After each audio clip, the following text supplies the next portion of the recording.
I can tell you how big his winker is. It's pretty small. No, it's not. I could tell you plenty of times. It's about that I've known big. him for 7 years. It's No, about that definitely big. not. Definitely not. And don't you dare tell Sam about his penis.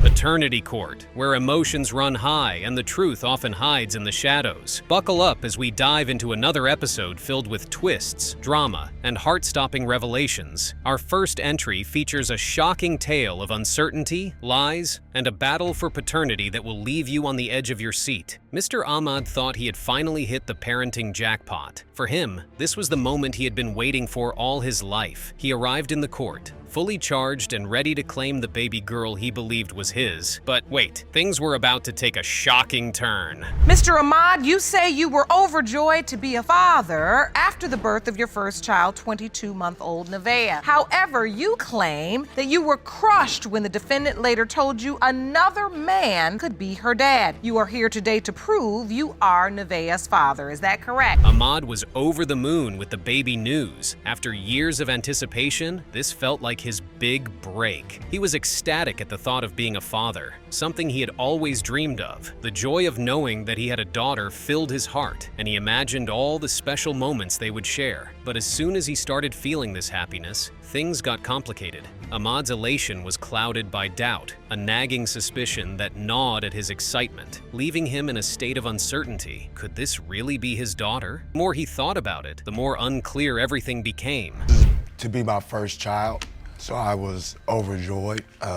She was high risk, so she couldn't work. So what I did, I tried to do as best as a man that I could do to And help. you all were in what kind of relationship? Committed, or were you just casual friends, or what? Boyfriend and girlfriend. Boyfriend and girlfriend. Okay. But then we learn Ahmad wasn't the only one in this mess. Mommy had her own set of commitment issues, to say the least. She called their relationship nothing more than a friendship. Ouch. Imagine the shock Ahmad must have felt hearing that. It was like being blindsided by a truck. Here he was, imagining that he was building a family, and all along, she viewed their connection as nothing serious. The look on his face said it all. This was not the love story he thought he was in. It's like a rom-com, except there's no romance and definitely no comedy here. It was more of a friendship for me. I loved Mr. Ahmad, but I wasn't in love with him. It was just, he was there for me, and I needed somebody to be there for me. And how I found out she was pregnant, she came one morning and it knocked on my window. And just when Ahmad's heart was swelling with hope, Ms. Day started whispering doubts. She openly questioned his paternity skills, throwing shade at him every chance she got. For Ahmad, this wasn't just about proving he was the father. It was a test of his emotional strength. This was a full-blown emotional roller coaster. One moment he thought he might have a daughter. The next, he was being painted as someone unfit to claim a child. He had to navigate the space between love and heartbreak, hoping that the court would give him the answers he so desperately needed. She was at my residence every day. That's not true. We didn't even get along that much. I was not at his house every day. We argued so much, I never lived with him. Like, he would, when I spent the night, some nights he would kick me out at 2 in the morning. Why are you so upset now? Because you feel I just feel like he trying to make me seem like a bad person when No, ma'am. But hold up. Turns out Ahmad wasn't so innocent himself. Ms. Day wasn't going to let him off the hook easily. She started spilling some serious tea about his behavior. Oh yeah, she dropped bombs that could bring any man down. Accusations flew fast and furious, revealing details of their relationship that painted Ahmad in a very different light. But he wasn't about to let it slide. He fought back, trying to defend his actions. It was a battle of wills right in front of us, and the drama just kept escalating. another possible father. I've never known another man. She's been. That's I, not I true. went to work. When I went to told work, him, and I he was came home. intoxicated, and he kicked me out the same night that I told him. I disagree with that because now I feel like you're trying to make me feel some kind of. Ahmad was trapped in a "she might be mine" nightmare. Despite everything, he was still involved in the baby's life as much as possible. But when it came time to sign the birth certificate, everything came to a head. Ms. Day had different plans. She refused to let him sign, and Ahmad was left stunned. wondering what on earth had just happened. It felt like his world was crumbling, and the fatherhood dream was slipping away faster than he could grasp it. What could he possibly do next? It's the type of twist you don't see coming. Sign a birth certificate. I didn't let you. You did it on your own. How did he do it on his own? Did the hospital get the information from you? No, they asked him, was he the father? And he told them yes. And they asked him, did he want to sign a birth certificate? And he told them yes. And what did you say at the time? As the court dug deeper into the case, it became clear that this situation was far more complex than it appeared. The judge explored the finer details of hospital protocol, revealing a critical piece of information. A father can only sign the birth certificate if the mother provides the necessary consent and details. This raised an important question. Was Ms. Day actively blocking Ahmad from being listed as the father? Was this all part of some larger plan? The tension in the courtroom grew with each passing moment, and it felt like the situation was on the verge of spiraling out of control. We actually contacted the hospital because we wanted to find out what the protocol was for the execution of birth certificates. And per the hospital where Nevaeh was born, the procedure is when they admit a mother of a child into the maternity ward, she is asked to fill out a form for the birth certificate, including... But here's the kicker. Everything flipped when the baby stopped resembling Ahmad. This was the moment that turned everything upside down. Ahmad had always harbored doubts, but seeing that the baby's features no longer matched his was a blow he hadn't anticipated. Ms. Day, however, maintained her stance, insisting that she had been honest all along, but actions speak louder than words, and her social media painted a very different picture. Posts, comments, and pictures revealed information that suggested she hadn't been entirely truthful. Was there more to the story than Ahmad could have ever imagined? Father's Day to my child's father. Even though she's not here yet, he's already amazing. He takes damn good care of us. I'm proud to call him mine. That's because he was there. He was there. He wanted to be her father. So that was before she was born. What's even crazier? The unveiling of a second baby daddy, Mr. Flowers, another man who could potentially be the father. His involvement complicated things even further, and Ahmad's frustration grew as it became clear that Ms. Day had a deeper connection with this man. Ahmad was not happy about this revelation, and understandably so. What started as a simple paternity test was now a tangled web of relationships, lies, and secrets. The tension was thick as the court tried to make sense of this increasingly chaotic situation. That's who she know as her father. That's who she know as her dad. Where's the other man? Do you know where he is? Yes. Does he want to be a part of her life? Yes. He does. He takes care of her. You live together. Oh. Right. I think I want to talk to this other gentleman. He is Finally, the moment of truth arrived. The results were in, and the entire courtroom was on edge. Ahmad's face was a mix of anxiety and hope as he prepared himself for the final revelation. Would his worst fears be confirmed, or would there be an unexpected twist that no one saw coming? The air was thick with anticipation as the results were read aloud, and the outcome was set to change everything. Let's dive into the results and see who walks away with the truth. Ahmad versus Day, pertaining to whether Mr. Ahmad or Mr. Flowers is the biological father of 22-month-old Nevaeh Ahmad. It has been determined by this court. The biological father is Mr. Flowers. Our next entry features a shocking tale of deception, chaos, and the ultimate paternity test showdown. In this case, viewers are in for a roller coaster ride with Mr. Scott and Ms. Kalon, who, together, bring a whirlwind of accusations and unexpected twists. From the outset, it's clear that this is not just a simple paternity dispute, but a complex web of emotions, uncertainty, and conflicting narratives. Mr. Scott believes that he has a rightful place in this child's life, while Ms. Kalon's actions suggest a deeper story filled with secrets. As the drama unfolds in the courtroom, the audience will witness a battle that challenges the very fabric of trust, love, and responsibility, leaving everyone on the edge of their seats, eager to discover the truth behind the chaos. Mr. Scott is no stranger to the courtroom. He's a repeat offender in paternity court. Having already faced the paternity test ringer before, Scott finds himself back in familiar territory, but this time with an entirely new case. His demeanor speaks of a man worn down by past experiences. Little does he know that Ms. Kalon is about to present her own version of events, leaving everyone in shock. Mr. Scott, welcome back. How you doing? Now, you previously appeared in this court, and it was determined that you now have 7 children by 4 women. Yes, Your Honor. You're here today. Ms. Kalon enters the courtroom with an almost eerie calmness, leaving everyone questioning how she managed to maintain her composure through such a tumultuous ordeal. However, as viewers soon discover, her story is anything but serene. It is packed with vanishing acts and an online romance that spiraled out of control, leading to a whirlwind of chaos and heartache. The contrast between her tranquil demeanor and the emotional turmoil that surrounds her creates a palpable tension in the courtroom. As the layers of her narrative begin to unravel, it becomes clear that the truth behind her calm exterior is far more complicated than it seems. Was excited when he found out you were pregnant, but then only a few months before you gave birth, Mr. Scott disappeared.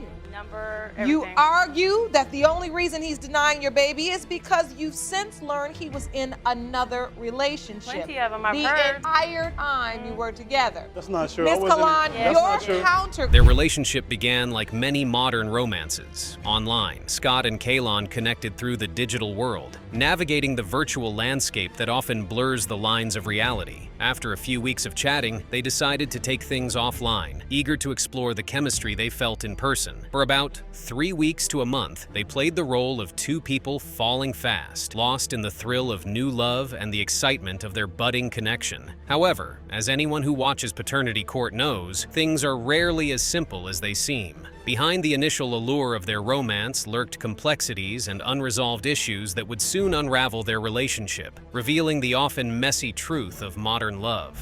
We met online. We chatted for about 3 weeks. I'll say 3 weeks to a month, something like that, you know. So she came to visit me. She came to my city. She came to visit me. You know, we hung out. We spent time. We had a nice time that night. No big deal, you know. It was nice. It was nice. She went to sleep. Happened to go through her phone. I went through her phone. On the first night? Trust issues soon arose, leading to accusations of phone snooping and deceit that cast a shadow over their once promising relationship. The rapid pace at which their connection developed left little room for a solid foundation, and the cracks began to show. What started as a whirlwind romance quickly spiraled into chaos. Things took a dark turn, unveiling hidden insecurities and misunderstandings that escalated tensions between them. If Romeo and Juliet's story was tragic, this tale feels more like a soap opera gone terribly wrong, filled with melodrama, unexpected twists, and heartbreak that seemed almost scripted. Their journey, rife with emotional upheaval, transformed from a passionate love story into a cautionary tale about the dangers of rushing into love without addressing the underlying issues. Went to sleep. I happened to go through her phone. I went through her phone. On the first night? Yeah, well, you know, the reason why I went through your phone, the reason why I went through your phone, He had no reason to go through my phone. her phone didn't ring all day, so I got suspicious. As the courtroom drama unfolds, Ms. Kalon reveals the true extent of the chaos surrounding their relationship. According to her, Scott went all out for her, showering her with affection, but his narrative of insecurity was unfounded. She asserts that she got pregnant the very first time she visited him, a shocking twist that deepens their tumultuous story. Her testimony paints a picture of a relationship filled with passion and mystery as she navigates the complexities while countering Scott's claims. The atmosphere in the courtroom is thick with tension as both sides present their versions of the truth, leaving everyone eager to see how this dramatic saga will unfold.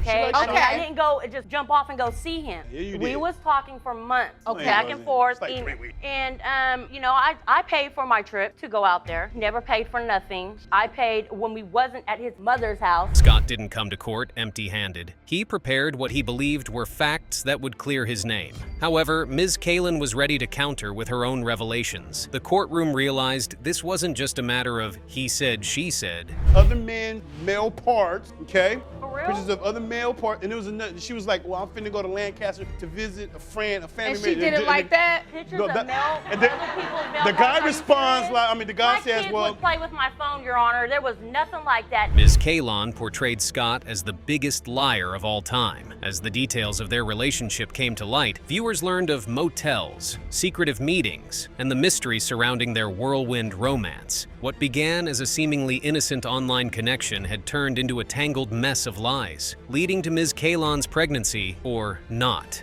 only science would tell. The doubt was substantiated when Scott's name was not on the child's birth certificate. Like jinxing me. Because she's sick. That's what she said. She called me and said, yes. you jinxed me. I said, well, you sick, you throwing up. Like, come on, you got kids. You know, come on. I said, you're pregnant. And then we're supposed to name the baby. If the baby's mine, then why the baby don't have my last name? It's the same thing. Because he wasn't there. He like why wasn't I there? Why am I going to put you on the birth certificate? Because I had my reasons and my ain't- After so much back and forth, it was time to announce the results, and let's just say Ms. Kalon's confidence soon became deflated. In the case of Scott versus Kalon, as it pertains to 4-month-old Ezra Edward, Mr. Scott, you are not the father. I apologize. I guess my assumptions was right. Now, if you thought things couldn't get more dramatic, let's consider Mr. Vadaboncoeur. This man was done with his wife's compulsive lies and the emotional turmoil they caused. He insisted that his wife had been involved with another man when she conceived their baby. From the very start, Mr. Vadaboncoeur was adamant. This wasn't just about proving paternity, it was about exposing the deceit that had shattered his life and trust. He felt betrayed and needed the truth to reclaim his peace of mind. The courtroom was set for a showdown, and the stakes couldn't be higher. Please be seated. Hello, Your Honor. Hello. This is a case of Vadboncoeur versus Fernari. Thank you, Jerome. Good day, everyone. Mr. Vadboncoeur, you have petitioned the court to prove to Miss Fernari that you are not the biological father of her 1-year-old son, Dawson. Yes, Your Honor. You claim you can prove you're not. Mrs. Fernari didn't make things easy. She was quick to dismiss her husband's accusations, even as the courtroom buzzed with the tension of their confrontation. The air was thick with emotions, making it clear that this was no ordinary dispute. Mr. Vadaboncoeur, however, wasn't about to back down. He painted a picture of a relationship built on a foundation of lies, with his wife's infidelity at the center. While he believed they'd been together barely months, she suggested it had been 2 years. He claimed she had numerous relationships behind his back, and now he wanted the truth to come out once and for all. Want her out of your life for good. Yes, Your Honor. Miss Fernari, though you admit to sleeping with 2 other men, you say there's no doubt that Mr. Vadboncoeur is your son's biological father. Yes, Your Honor. So, Mr. Vadboncoeur, tell me about your relationship with Miss Fernari. One thing was true, though. She had indeed been cheating, and she confessed to it herself. The difference was, it wasn't multiple times, according to her. So, who then was telling the truth? We'll find out soon enough. He hear about you being with other men. I did tell him. You told him? Yes, I did. What did you tell him? That I had sex with another guy while he was away. So, Mr. The drama escalated when Mr. Vadaboncoeur revealed that he had been approached by one of his friends, who confessed to being one of his wife's alleged lovers. This revelation, he claimed, was the final straw, proof that she had been unfaithful. The courtroom erupted in an uproar, with emotions running high on all sides, each person caught in the storm of conflicting narratives. You know, Miss Fernari is out there cheating on you. I'm one of the guys she cheated on you with. All right, now I'll let it go. I was thinking he is mine. Now I get to talking to another guy and he tells me he's had sex with her, and I look at Dawson and I look at him and I'm thinking it's his kid. How did that affect you? I was sick. The surprise thickened when Mr. Vadaboncoeur's sister came out to testify, siding with Mrs. Fernari, believing it was in the best interest of the child. This unexpected turn added another layer of complexity to an already tense situation. Mrs. Fernari, visibly shaken, did not deny the allegations. Then she stepped foot on chaos's gas, claiming her actions were in response to Mr. Vadaboncoeur cheating first. This bombshell sent shockwaves through the courtroom. Bonker? Yes, that's my brother. Oh, so you're the sister that told him about the cheating, but you're standing with Miss Fernari today? It's about this little boy right here. Tell me what you know. That's what it's about. Tell me what you know.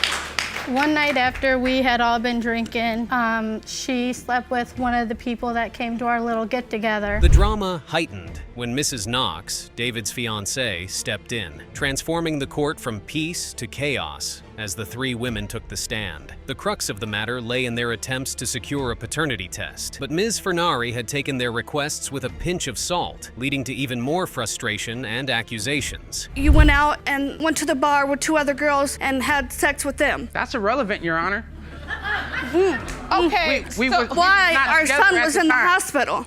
We was not together at the time. She asked me to come up and Yes, see we Dawson. weren't together. So I did come and see Dawson. She tries to say we've been together for 3 years. After so much argument and emotional turmoil, the moment arrived to reveal the truth of the matter. As the judge read the results, you could cut the tension with a knife. The truth was finally out, and the outcome, let's just say it left everyone in that courtroom, and probably everyone watching, completely stunned. Diagnostics, and they read as follows. In the case of Vadbonker versus Fernari, when it comes to 12-month-old Dawson Fernari, it has been determined by this court, Mr. Vadbonker, you are the father.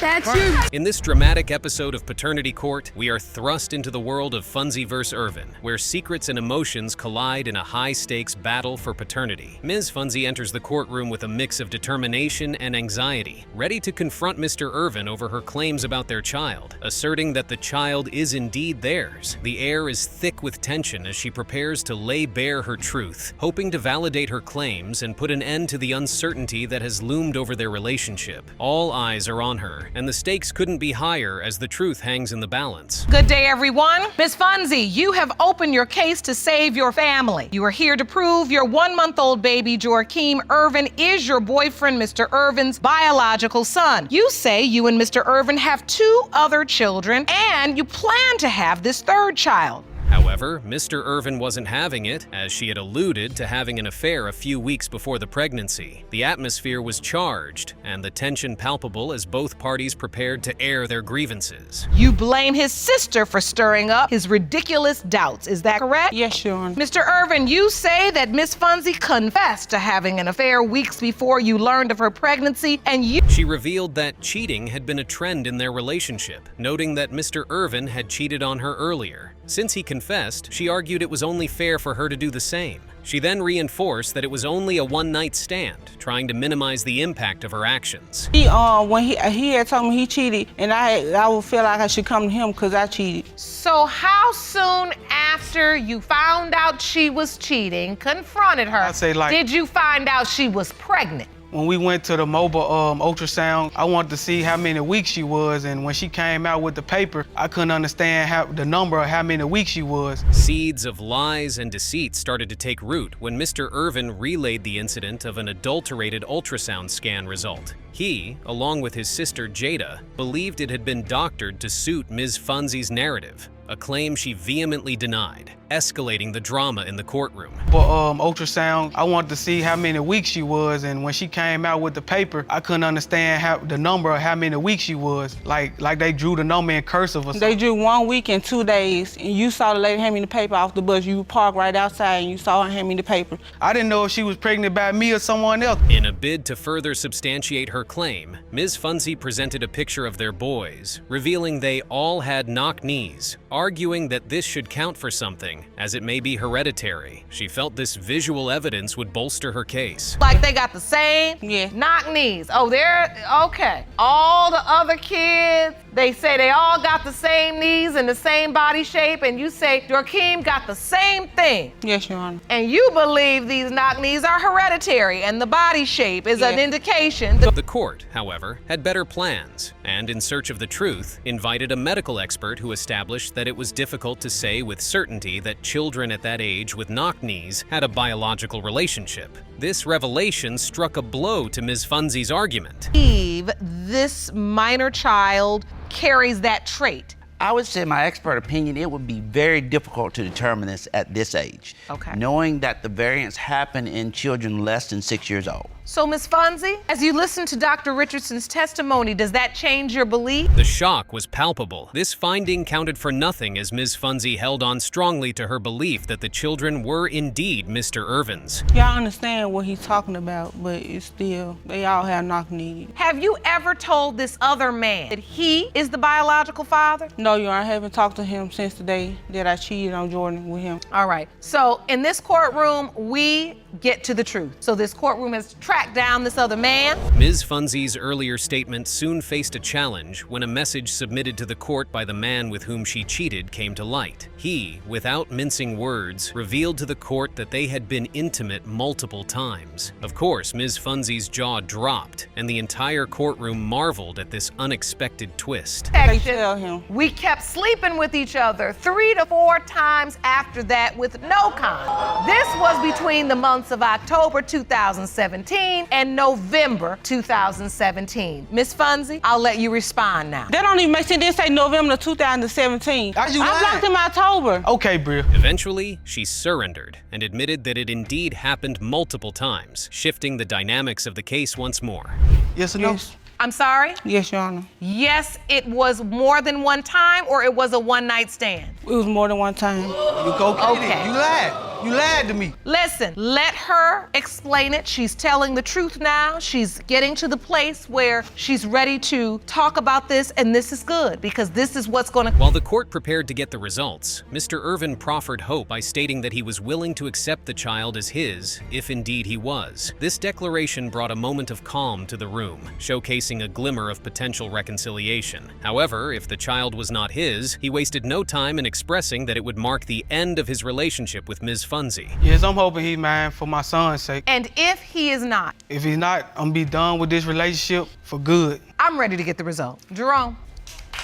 These results were prepared by DNA Diagnostics, and they read as follows. In the case of... With this, the tension built up again in the room, setting the stage for what could be a decisive factor in this strained relationship. Would they stand united, or is this the end? Let's find out. Or Mr. Winfield is the father of 1-month-old Joaquim Irvin. It has been determined by this court. The biological father is Mr. Winfield. I know what I told you.